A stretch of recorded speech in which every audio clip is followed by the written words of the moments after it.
All right. It looks like we're live. Uh, let's see. Let's wait to see folks coming on in chat. Woohoo. We've gotten it off of emote only. Hi there, Jive Off. Hello, Jimmy 28. I think it was 28. Okay. Kawaii Guy is there. Good to see everyone. And as you may be aware, the purpose of this question, it's really kind of an open Q&A. We released a letter today just talking about some of the things we have planned for this year. When we did this a year ago, and by the way, I'm hearing elevator music. Are y'all hearing elevator music? For the folks working on this, is it just me hearing elevator music? There, the elevator music has stopped. All right. It was nice elevator music, don't get me wrong. Okay, I enjoyed the elevator music. So last year we released an open letter, and I think that's supposed to be there because we're in an elevator. So we released an open letter last year, and when we did that, we hadn't quite been as open about some of the work that we were doing. And so I think at that point it was really distinctive because it was telling you a lot of things that you hadn't heard. This year, many of the things we talked about in the open letter are things that we've been talking about. I've talked about it in various different things. Please do some of that, the average viewer requirement to get affiliated. Okay. Thanks, Phoenix, Leaf Gaming. So anyway, this year, I think many of these things weren't news. And because some of the things we've been talking about, which I think is a good thing, that you kind of already knew what we're doing. It's not like we had all these secretive things. It still felt it was useful to put it in one place. I'm going to touch on things, but really, I'm assuming most of the people have at least scanned the letter. So I'm not going to bore everybody with a 20-minute monologue going through everything that's in the letter. Instead, I'm just going to kind of do some high-level touch points and then be open for questions. As always, put the exclamation ask because the team is looking and trying to grab them. But I also will be trying to keep an eye on chat and answer some. And unlike on patch notes, I might even see something in the middle and then just answer it while I'm talking. Okay.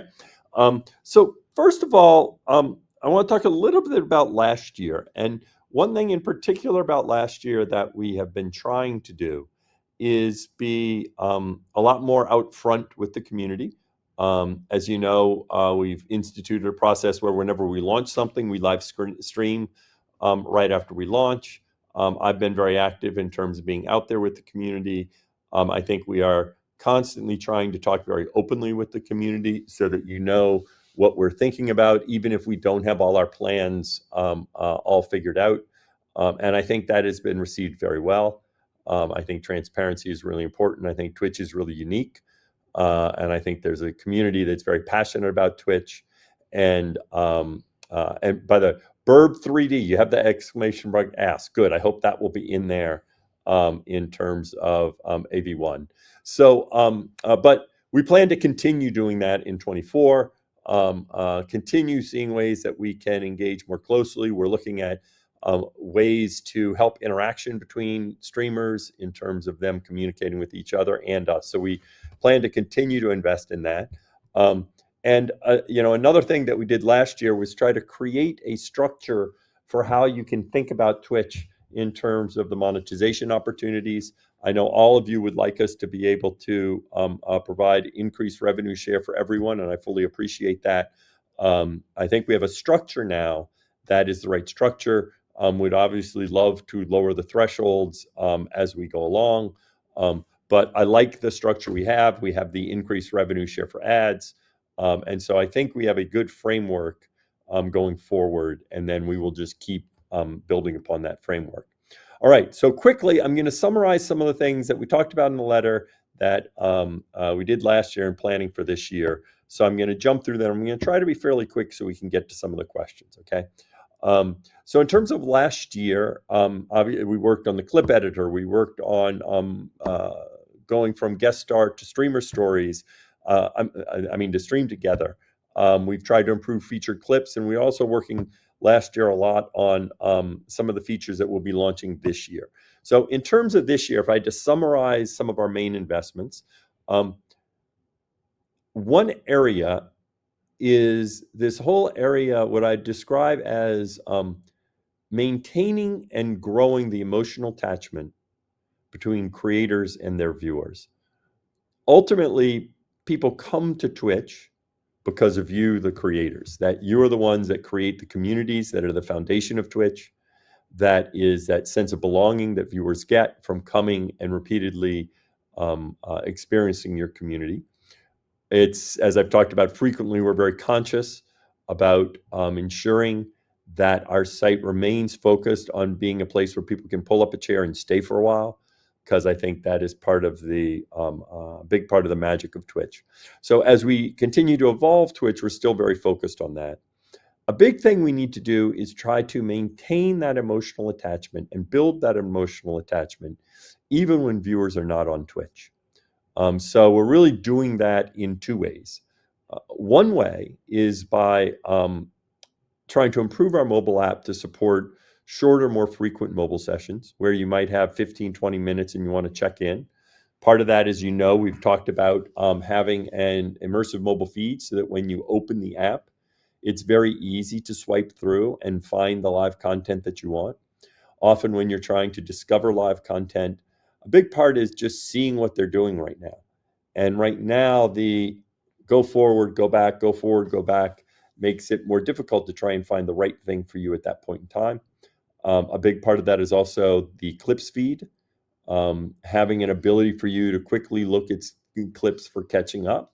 And then the stories feed is also part of that, to give you ways that you can, as a creator, can maintain that connection with your community, and where your community can maintain that connection with you, even when they have less time.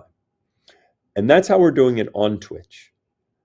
Another part of this is, how do we do it off Twitch? Because the reality is your viewers spend time on social media across the internet.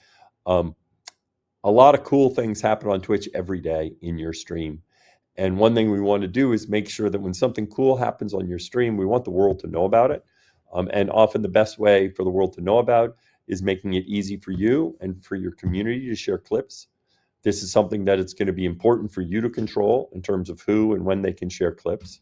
But we really would like it so that more of the stuff that's happening on Twitch reach out into social media, so more people are aware of that. And even when someone's busy, you stay top of mind, and that community stays top of mind. And that can both be enhance the experience on Twitch, but also enhance that experience off Twitch, and also help expose new viewers to you, because the best way to get new people exposed to you is often through short form content, whether that's on Twitch or off Twitch. And then another area of investment is Stream Together. As I've talked about frequently, often collaborations is a huge part of growing when you're smaller. I also think the ability to collaborate in impromptu collaborations can be a great way to create content. And so Stream Together has been designed to make it easier for streamers to collaborate together while they're streaming. We're going to work on making it much easier and simpler for you to just knock on the door of a streamer that you're friends with. One of the features we're looking at is making it when you raid, if you want to bring someone up on stage just for an audio chat, that's something that you should be able to do. I know whenever I raid someone, often they're chatting with me and I'm typing in the chat, interacting with them, and it's just really slow. And in fact, a lot of times I'd like to hang out with them for 5 or 10 minutes and chat with them. And we're making that so it's very easy using Stream Together, that if I want to hang with them for 5 or 10 minutes, possibly just audio, there's not a lot of technical hurdles or setup. And then it's easy for me to drop in and collaborate with folks. So those are some of the areas on the product side, on the kind of core experience side. In terms of monetization, which of course is critical for all of you. We're continuing. We do see ads as an important source of monetization, and a lot of the work there is for us to continue to be more effective at selling ads, so that when you run ads, it can they get the viewership, and to continue giving you more control over when ads are run. That's something. Last year we did it in terms of making it so that your moderators can snooze if an ad is coming up, and you can see that with the timer. But we want to make it simpler. We've been investing in creator sponsorships, which is an area of investment designed to help you find money from sponsors, which is a critical part of how you make money, and integrate it into the product experience on Twitch. We're continuing to look for more new incentives to encourage support, making Hype Train better. Hype Train has been very successful. We want to update with more rewards regularly so that it changes more regularly, and then see how we can use bits to evolve cheering and improve cheering. And another area is we're trying to get the sub pricing right, which we've talked about before, to see, and we announced that recently in terms of what's the right price for subs. Of course, another critical area of focus is safety for all of you. That's a critical component of what makes Twitch work for you. We're trying to work to help you in terms of mobile mod view. I know that's been one of the big requests, is can moderators access some of the tools on mobile. That's something I know that I often want. Actually, when I'm IRL streaming, it would be great if I had all the moderator features on my mobile phone. I think we have some work to do in terms of our community guidelines, in terms of being clearer about it. We're also working on a verified following feature, which will kind of conversations with some female streamers last year. And the verified following streamer can be toggled off and enabled, and it would prevent accounts that didn't verify phone or email from following you, if that's something that you would like. And so that remains an area that we continue to focus on. So with that, I think I've gone on long enough. I wanted to just be brief. I'm looking now at the questions, and I think we have a healthy number of questions. And I'm going to try to scan and keep an eye on chat, because one of the challenges is I've been trying to talk about this while also keeping an eye on chat. And of course, that is always challenging. So I'm going to pick one right now where Jagger GTV, will you ever lower sub prices? We lowered sub prices recently, of course, internationally. If we feel like one of the things we're trying to figure out is what is the right price for subs for different markets, and each market is different. We absolutely might consider that. I know this person says, I know you're hiring from people out of, let's see, I know you're hiring them from people out of the US. Jagger GTV, I think we've tried to adjust that, but when we look at sub prices, we're trying to get the right sub price that will be the right thing for you in terms of you being able to make the most money. So something continuing to consider and look at. So I'm going to go into the list they have here. Bird B3D. How long do we think it'll be until AV1 will be part of the enhanced broadcast beta? All right, so that is the critical question that I think we all have. So codecs like AVC and HEVC have been taking many years to roll out in terms of their usefulness. I'll be honest, most of our data says H.265 probably will have a bigger impact than AV1, even though AV1 is the one that is more commonly talked about.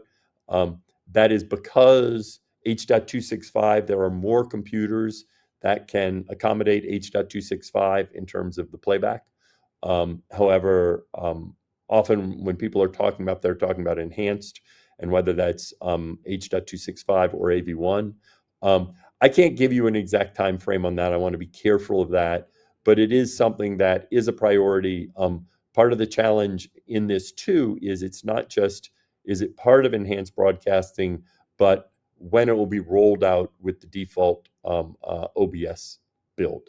Okay, so for those who don't know, enhanced broadcasting is a beta right our focus is to make sure it is working great for you. So far, the data we have is very positive, especially in terms of CPU utilization. It's quite low, and we haven't been having significant problems there.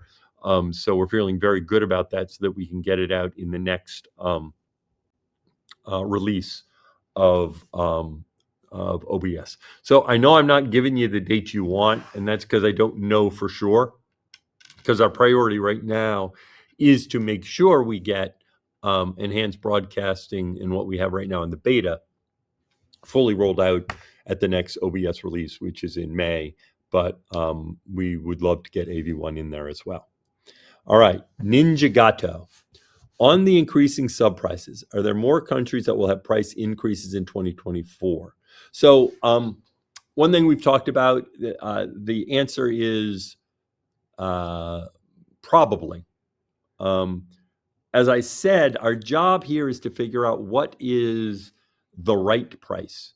And whenever we adjust prices in different markets, we get more information. We learned a great deal when we lowered prices internationally. In some regions, lowering prices achieved our goal, which was overall drive more revenue for streamers, where while they were making less from any individual sub, a lot more people were able to sub. So when you put it together, the streamers were making more money. That didn't happen in every market when we lowered the pricing. And we use that information now when we're looking at the price increases we've just done. And that will be a key part of information as we look in other regions. And another key part will be to see how the market responded with our first wave in terms of Canada, Australia, and the UK. We expect that it will be positive in terms of part of it is figuring out what is the right price. Each of those markets are a little different in terms of how much the price is increasing. So we'll get more information to try to figure out how the market will respond. But the answer is it is likely that we will have some pricing increase in other parts of the world. All right, let's see. From Warwick, will the update to the mods tool come to Android in the future? Only iOS was mentioned. Yes, I'm not sure why we only mentioned iOS. I'm an Android user, and so yes, it may be that it comes to iOS first, but absolutely, in general, as we release things on iOS, we want it for Android. In fact, it's pretty critical on Android, especially for viewers that are moving around. Certain markets have much more adoption in Android. Android is also used more commonly for IRL streaming, so I think it's very important. Duff Fib. Can you guys make it so that it tells you which mod chooses the outcome for predictions? Okay. So I encourage you to submit this to user voice. Okay. But I will go ahead and also take that to make sure that the team, as they're looking at small improvements, that this is considered and included. Okay. So I'm gonna bold that one right now so that I come back to it. Are there plans for something like merge chat for stream together? Yes, there are. And in fact, we're also even looking at generalizing it beyond when you're using stream together. So that way, if you're doing collaborations with other third-party tools and you want to use merge chat, if you're using Discord, as we think of merge chat, it's clearly something that you need to have control over on both sides of the coin, meaning whoever's hosting the collaboration needs to decide that, yes, I want to have merge chat. And then the participants, each one might be different. If I'll use an example, if I'm doing a stream together and I drop in on Ms. Kiff, his channel is much bigger than mine. And in fact, my community will get swamped by Mrs. channel. So I might not display merge chat on my community because my community is much smaller. But if I'm collaborating with somebody about my size, I think usually it's a much better experience. But it varies, I think, when it'll be right. And it won't necessarily be the case that everyone in a chat, in a stream together, all the participants would want merge chat. So it'd be something that the creator would control. But absolutely, I think it's a feature that will be very beneficial. And I know I'm looking forward to when that comes out. How does one get unbanned from a channel? I only asked because I was banned from a channel with no explanation as to why. So, if a creator has unban requests enabled, that's the best way to appeal a channel ban. So we have a feature where you can appeal a channel ban. Some creators do not have this enabled, and that's their discretion. Um, if you, I know sometimes you don't know why. That's at the discretion of the creator. Um, it may be that it was, there was something you did, maybe a misunderstanding. Another thing you can always do is if there's a member of their community, if you think there was a misunderstanding.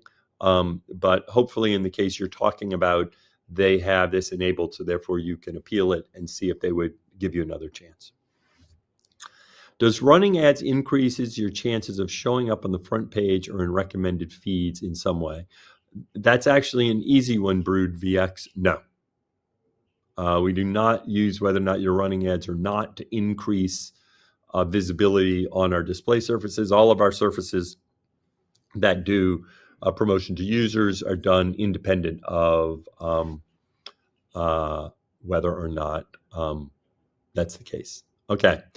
Asked, let's see. Can we expect, this is from Octopusian, can we expect more clarity and consistency from the safety operations team on how they handle appeals? Some users have their appeals instantly denied by bots even after showing remorse, despite having a human in the loop and subsequently waiting 6 months to reappeal an indefinite suspension, not knowing if they'll ever be allowed on the platform again. So, first of all, I know it. You may think because of the speed that it was an automated response. I know I've had a lot of people say, "Oh, well, the AI denied my appeal." We actually don't use AI to read appeals. It is fair that I know sometimes I've seen cases where the evaluation, where we have a rubric in terms of the evaluation, and in fact, the people that are making the assessment may make the assessment in a manner that we need to get better at. I think oftentimes it's not the case, but I can tell you it's something we continue to work on. One of the things I've been talking to the team about is we're probably going to set up a regular meeting just to review the applications for reinstatement that we deny, or at least some number of them, to make sure we're getting this right. Because it's absolutely the case that there are some people that we're very conscious that there are certain things that the severity of the offense is a factor, and that just 6 months isn't enough. We want to protect our community. At the same time, there's absolutely the case that sometimes people have done things, they've changed. We think it's critical that people have an opportunity to reestablish themselves. So it's something we keep working on. So it is absolutely the case that we will be working on that to try and make sure that when people have a chance to rehabilitate and get back on the platform, because I think it matters to a lot of people. Thank you for taking, this is from Music Code. Thank you for taking questions. Can you possibly give us an ETA on when we can see trackers available for our About page showing the new thresholds for 100, 300, for 60/40 and 70/30 splits, respectively? So it's in the works now. The thing they have here is in the next couple of months. I know you'd love to have it yesterday. I'd love it to be out yesterday. The team has this as a high priority. They're working to get that in there. So I would say the ETA is certainly within the next 2 months, but hopefully before then. But we know this is very helpful for you, so that's why we would like to get it in there for you. All right. So I am now going to go to chat while they're putting other things in here. Let's see. What about when a language barrier causes a punishment from Twitch? I'm not sure what that's a reference, so I'm going to keep looking at chat here. How long ago were the questions answered being asked? I think a lot of them were earlier. Basically, we have a team that tries to capture them and put them in a spreadsheet, but it doesn't mean, first of all, a lot of people don't always put the exclamation ask, and then also sometimes we miss some. So that's why sometimes I go to chat. Let's see. I'm going to pick one out while they're populating it. May it be possible in the future? This is from Thorlar. May it be possible in the future to pin more than one message and maybe even an importance level so one displays before the other, regardless of when it gets pinned? Um, it's obviously possible. I think this is one of those cases where it's a useful feature, um, but there's complexity in adding it. So I think it's an interesting feature. I think the pinned chat is really useful. You can still use it, but I think that's an interesting idea, and so we'll keep that for consideration. Um, let's see. I'm going to keep scanning here. All right, here's one we have in here. Let's see. From Playtex. Is botting followers slash views toss on Twitch, terms of service? Recently, we've seen some people botting their community. And by the way, to the team working on this, feel free to just put the questions in the spreadsheet. You don't need to necessarily get an answer. You can just be plopping them in the spreadsheet without an answer, because often I will know enough to answer them. And if I don't, it's okay. It's probably good to just get as many of them as we can. Recently, we've seen some people botting their community and nothing negative happens. Kind of a toxic meta if it becomes a way to grow as a small streamer. So we spend lots of effort in terms of trying to track botting. I'm curious, Al, you say you've seen some people botting their community to inflate their ACCV. That is against our policies, okay? And that when we do that, we do take actions in terms of actively view botting and taking actions like that. Of course, we have to determine if this was an intentional thing or happening to a streamer, because that's one of the things that's tricky. Sometimes people may view bot a streamer, so we don't always know if the streamer is actively doing it or if other people are actively doing it in a way to hurt the streamer. Because in fact, actually, if we just took a quick action, it may be that one way people will get streamers in trouble is just by botting them, and then we think it's the streamer that is doing the botting.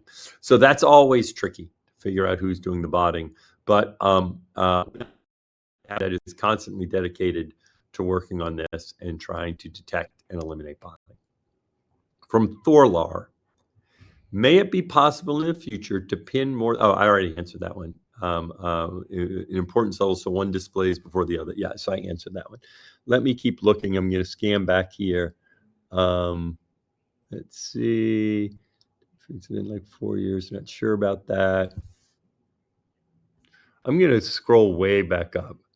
Let's see. Let's see. Can you permit moderators to DM members who don't have DMs enabled in their moderated streams only? Good request. Obviously, it's possible.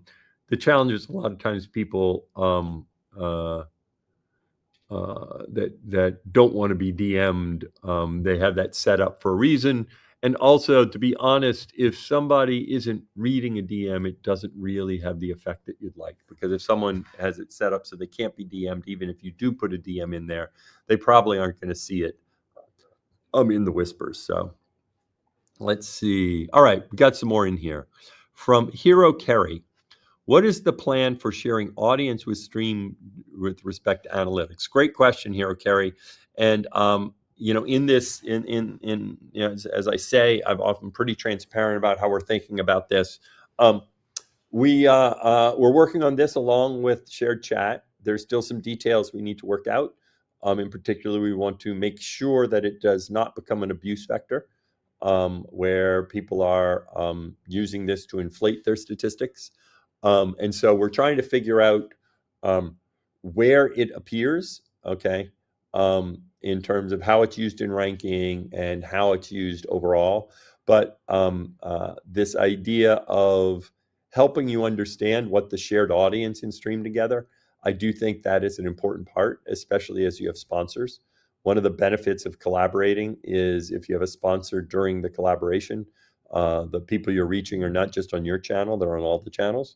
And so it would be nice for you to be able to get that information. We'd also like the viewers to be able to get that, because ideally, if I'm a viewer, I'd like to understand that I'm watching this stream together. This is the total number of people watching. And then here are the people watching on the different respective channels. Um, we have to do deduplication, because the total, a lot of times people will have multiple windows open. Okay. So that's something we're working on. Although there are lots of details here, because as is highlighted by people bringing up here, we need to make sure we think of any abuse vectors that might occur there and make sure that we can compensate for them. So Zori and Beans, how many people actually are using Stream Together? Is it just the big streamers so far, or 1 to 2 people using it? The people at the top using it doesn't reflect the effectiveness for people who aren't partner level. It also feels very just chatting heavy when the majority of the content on the platform is gaming. So Zori and Beans, I don't have the exact numbers at my fingertips right now, but I can tell you it's not just top heavy.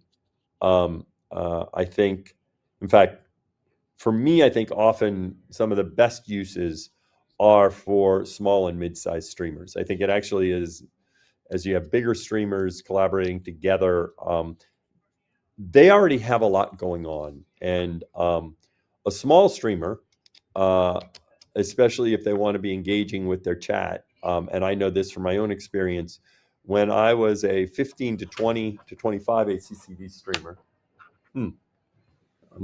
somebody opened the door. Hold on. Okay. They were supposed to make sure I had this room for 1:30, because I am live streaming on Twitch right now.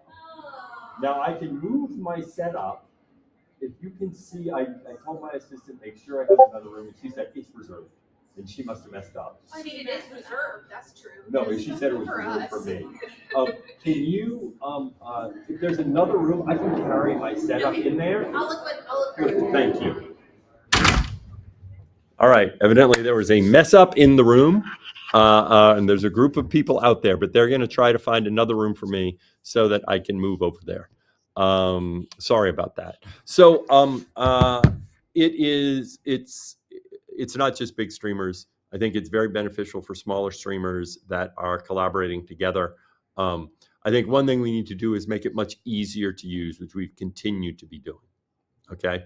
So from Crystal Cat, what are you going to do about hate raids? They are people who go to certain communities to send hate, such as LGBT women. Yeah, so this is something that we're always focused on. That's why we launched Shield Mode, because that way, if this is happening, it's very quickly for your ability to protect yourself and provide other things in terms of guarding against this. We've seen a significant reduction in them. It doesn't mean it is eliminated. So it's something we're always looking to try to see where it's occurring and what we can do to minimize the impact, especially it absolutely happens for underrepresented communities. Thorlar, I used to discover lots of streamers through the hosting system of the past.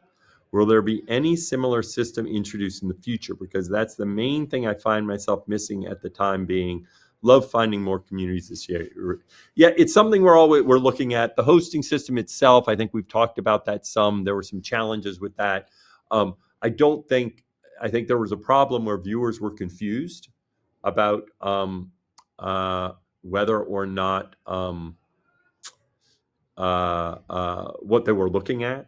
But I think the idea of being able to promote, but I don't think the right experience is I'm sitting on your channel and I'm experiencing someone else's. I think the right experience is to say, here's some channels, go check them out.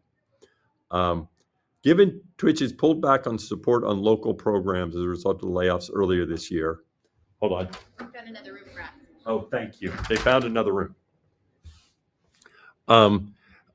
Let's see. Why should streamers in, for example, Australia be optimistic about Twitch when all we have seen is removal of service and an increase in pricing? So 8-Bit Elliot, first of all, I want to be clear about something. Interestingly,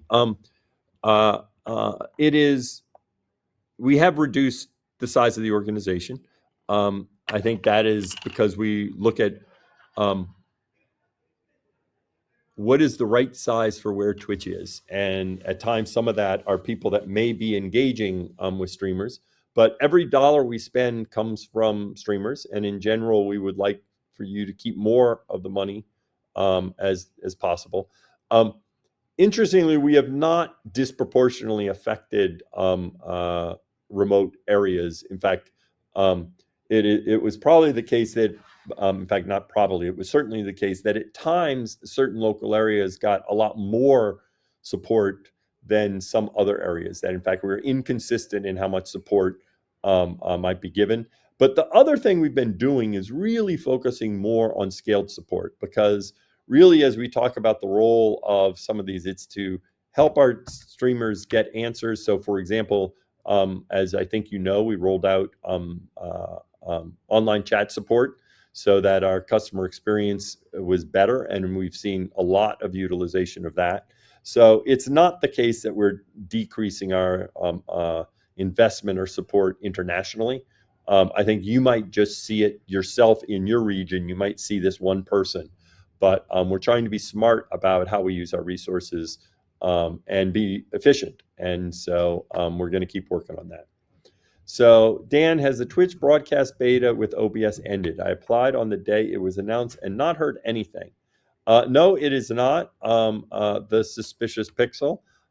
Thanks for asking. I think we've continued to be expanding it. As we expand it, sometimes we're moving slowly because if it's buggy and we have a lot of people using something that's buggy, then it frustrates you. And then we get a lot of inbound. But I think it's something we've been opening up, and I marked you suspicious pixel because in general, folks that were there early on, I think we want to get you access to it. So I'll go ahead and follow up because it's something we definitely want to continue to get out in the hands of more people. So Tech Ninja 420.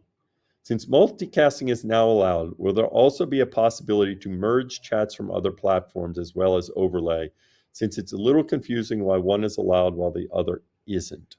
Um, so let's be clear. Actually, our policy is to not allow merge chat. Okay, and that includes as an overlay. Now I know some people do it. But let me go ahead and explain this is, because I know I've talked to a number of folks about this, and some of them, when I explain the reason, they say, "Oh, I agree," and some of them say, "Oh, that won't happen." But in fact, I can tell you it would happen if we did this at scale. Um, there are really two reasons in terms of the merge chat for simulcasting. But let me start with what I think is the overriding reason. Um, right now, if someone is misbehaving in chat, and then you ban them or you take action against them, we know the actions you're taking.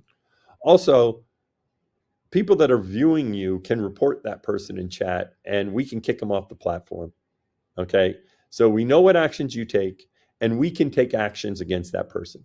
Whenever somebody is from another platform, we have no idea if anything has happened to them, if anything is done to discourage that behavior. And in fact, other platforms have sometimes expressly different policies around what's allowed on their platform. And behavior is allowed on other platforms that absolutely is not allowed on Twitch. And one threat vector for you would be if someone's multicasting, go in and say something that would get them banned on Twitch. Because to the extent someone comes in chat and it's not coming from our chat, it's coming from another chat, then we would need to hold the streamer, we would need to treat that as if the streamer said those words. And then that can lead to people being banned, suspended, and that absolutely would be a thing where they would go and say, great, let's get this person suspended from Twitch. Um, and that's a problem. And the other reason is the community experience is really a critical part of Twitch. The fact that people at Twitch are seeing the names and the other people at Twitch and that they have identity. And as you merge it together, you don't have that sense of identity. You don't have that sense of a common name. It's a different namespace. So I don't think it creates a great experience for the user. So in fact, we thought about this a fair amount. Of course, we'll always be open to listening, but we do think that that is not the right thing long term for the platform, for us to do that in a way that's visible for the end user. So for Quacky, Can any updates be shared on the rollout and advancement of the new Discover tab on mobile? So I forget the exact percentage that is out there. I think it's on a 5% test right now. Just so you understand where we're going, we're looking to roll that out further. Right now, it is not the default landing experience in the experiment. It's something you can go to. We would like to get that out to 100% of people where you could navigate to that if you want. Um, but we would also like to move to where it is a default experience. And that requires redesigning that experience some, because the experience we have right now works the where it's at, but it wouldn't work if it were a default experience. So we're hopefully having everything rolled out, let's say it by the middle of the year. Okay, is our current plan, somewhere around the middle of the year. Love to get it done by TwitchCon EU. Don't know if necessarily be done by TwitchCon EU, but we continue to work on it. And a big thing we do is we look at how people are using it. There's still a lot of work we need to do to improve ranking to make sure it's the right experience for all of you. For 6 Foot Freckles, will there ever be a change to front page recommendations allowing better discoverabilities for streamer of all sizes? For any new way, for better ways, almost like a For You page. Actually, right now, there is a For You page. That's the home page. And the category pages also have a rank for you. And I don't know what you experience, but I can tell you when I look at my various different category pages, I see streamers of all sizes. I see 120 ACCV streamers next to a 20 or 30,000 ACCV streamer. So it is not just about size. It's about what we think fits for you. The challenge is, I think often people ask this because they think, oh, if I would just get presented more in discovery, then I would get more viewers. And I've said this many times. I think the challenge is people spend most of their time on your page when they're watching Twitch, which I think is a feature of Twitch. It's what makes Twitch special. I also think it takes time to build affinity with a creator and to go regularly. The way I describe it, I've said this many times, but I'm sure some of you have not heard me say this. It's kind of like finding a friend.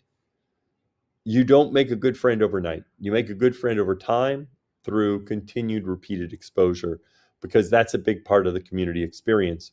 So the analogy I often use is, suppose you have two friends, they don't know each other. And you say to the two of them, hey, I think you two should get together. Okay. That's kind of like a homepage recommendation. I don't know about you, but for most of my friends, they wouldn't end up getting together. They're busy, like, okay, great, would like to, but I'm busy. So people might click on it. That doesn't mean they stay for 20, 30, 40 minutes. So raids is an example of you telling your two friends, hey, let's meet up at this restaurant or this bar. You introduce them. Then as soon as you introduce them, you walk off. And a lot of times they'll go back to hanging with their friends. Now, suppose you hang out with them for a couple hours. That's what happens in a collaboration. And not just that, suppose you hang out with them for a couple hours every week.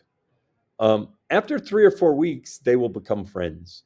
This is one reason why I think it's really important for us to increase the amount of impromptu collaboration, because the best way to find out that you like someone isn't just because you see their thumbnail on the homepage. You need to sit with them and be exposed to them, and not just 5 minutes or 10 minutes. Oftentimes it's an hour. It's an hour every week. And then suddenly you've got getting comfortable with them. So I think ultimately this idea that the homepage recommendations, it's really hard because we have so many creators of finding what's right for you. And I think having you spend time through collaborations is really the best solution to that.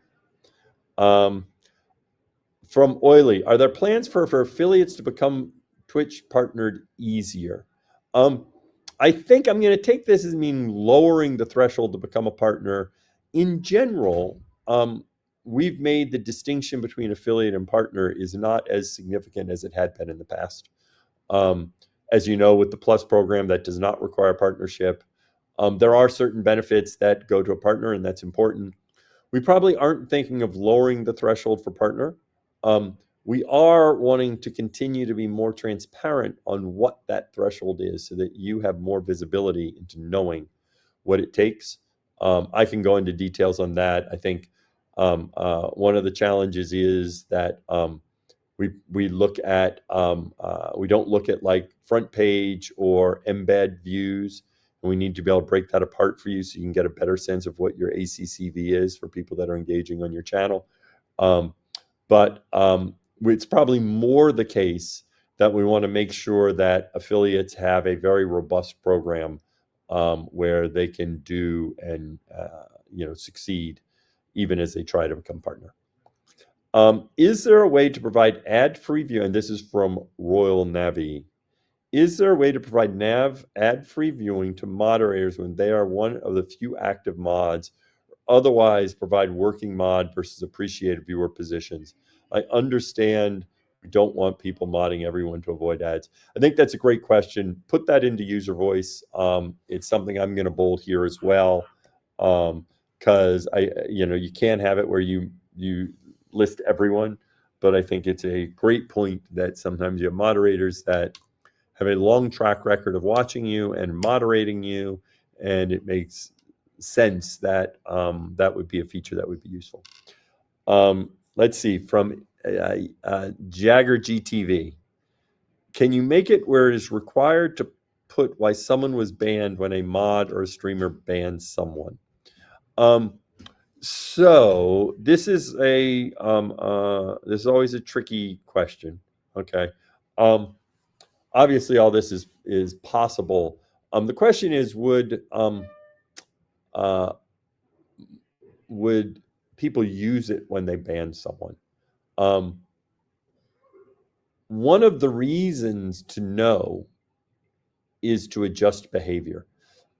This is one reason why we are working on the idea of being able to message someone, which we've done, message someone privately and anonymously if they're behaving inappropriately. So my general feeling is the reason for this is so that you give feedback so someone can adapt their behavior and don't get banned, as opposed to teaching people, oh, here's where the line is and I can push the line. We don't want people living near the line. And so I think one of the things we want to continue to think about is how to give a viewer feedback to know that this behavior is inappropriate, so that way they only get banned if they are repeatedly behaving in a manner that is unacceptable for the channel. I think the idea of allowing the creators to put the reason, I don't know if they would take the time to type it out.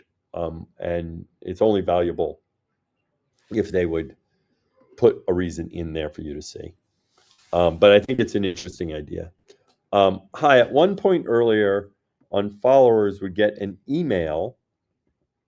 Hold on, let's see. Let me do something. I am marking something. That their streamer went live. That had stopped for a while, but it seems to be back now. However, not everyone seems to be getting the email. Is it something being worked on? So in general, in the past, we were pretty loud in the way we notified people. And this both be through emails and through notifications, where once you turned it on, we might keep doing it even though you never watched that channel again. And that ends up making it where you ignore all of your notifications and all of your emails. And that's not good for the streamer, for you as a user, or for the streamers. So it's absolutely the case that we look to see when people are responding to notifications. When we use email versus push notifications, we use both. So I suspect if everyone isn't getting the email, it's based upon that viewer and how they respond to the email. Okay. You can go, of course, to the settings page on Twitch and click notifications to see which emails you currently have turned on. So in fact, a user can control when they turn it on and off in terms of emails. All right, Nagorda. Is there ever going to be a process to claim dead account names? If others have been wanting other names, is there a way to flag them so a process can claim them? We do recycle them periodically and make available to new users in batches. The reality is sometimes we don't know when a name is abandoned, and in fact, and so we can't necessarily recycle it. Just because someone doesn't log in for a year doesn't mean it's abandoned. It doesn't mean that person might not want to come and log in 2 months. And so that's always a difficult challenge, but we do this regularly. All right. So let's see, we're at 120. Let me just see if they have pinged me on anything. Nope. Okay. So let's see. This is what I might do. Okay. We have one here. Can you highlight affiliates that are working hard to get to partner by highlighting them in the front page like you do partners? Maybe less booby streamers. So let me talk about that a little bit. And I've talked about it before. That people think that if they get highlighted on the front page, that will help accelerate their time to partner. Okay. And I touched on this a little bit earlier, but I want to expand a little bit more.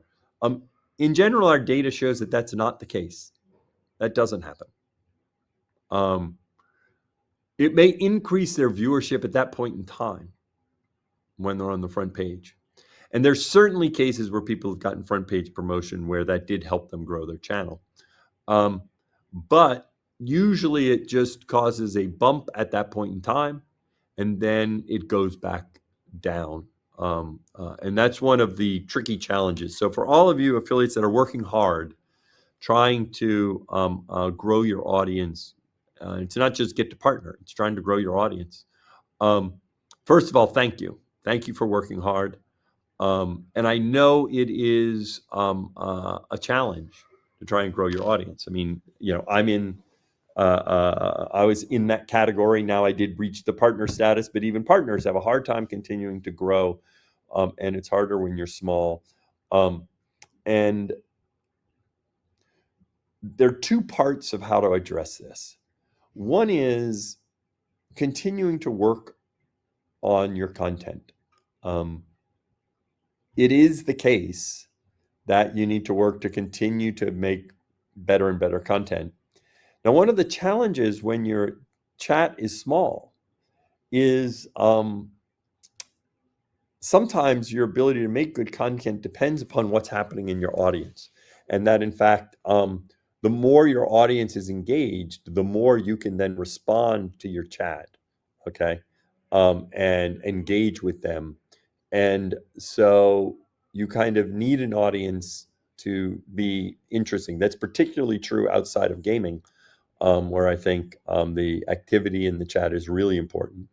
And that's one reason why we're investing in Stream Together. So one thing I encourage you to do, and this is one thing we're trying to think of ways to do this, ways to help people find other people to interact with and collaborate with.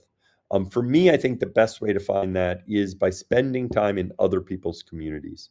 In general, if you want to be successful on Twitch, one of the best ways is by engaging regularly in other small streamer communities, and then people from that community will come and watch you.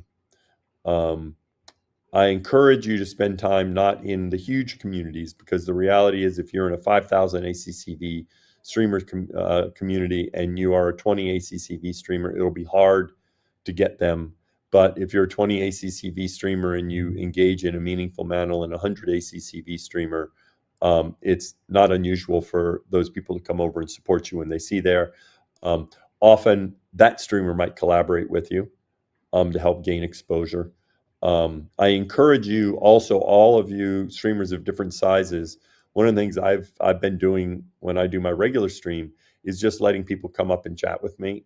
I find that it's a great way, and they're almost all streamers. So one of the things as we work on Stream Together is how to know when someone's a streamer, because then you know they're creating content. So I know that this is challenging for smaller creators. The other thing is the work we're going to be doing and making it easier to create short form content from your stream, so that way you can get content out there and get more people to discover you. All right. So with that, we're at 124. We're planning to go to 130. let's see. I'm seeing if any of them jump out at me. Having an issue where I'm trying to send a message. All right. Um, I know that there are a lot of questions here I was not able to answer. Um, I wish I could answer all the questions. I appreciate all of you being here. Um, I'd like to close by saying a huge part of what we want to keep doing is getting the Twitch staff to engage with the community. And that's not just me. Um, we're looking at ways to try and get streamers to come through our offices, find ways to get our staff engaging more with you. Of course, some members of our staff are critical members of your communities, but some are not. I know I have benefited a great deal from my interactions, and I try to interact with streamers of all sizes. Again, I will let really small streamers come up on my channel and just chat with them. And I look to continue to listen to ideas. I know we can't do everything that you might like. Part of our job is to figure out how to invest limited resources. Appreciate you being there. Um, I'm excited for 2024.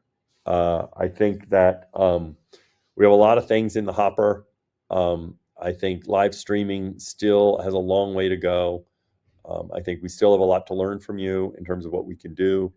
I think we still need to get your support. I'm really looking forward to TwitchCon EU. I'll be looking opportunities to see a lot of you out there.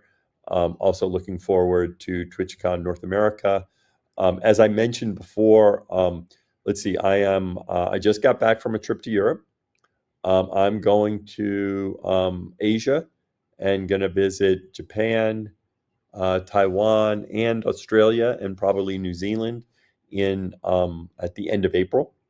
I'm looking for a time to get to South America and Latin America. That's probably going to be in the fall or at the end of the year.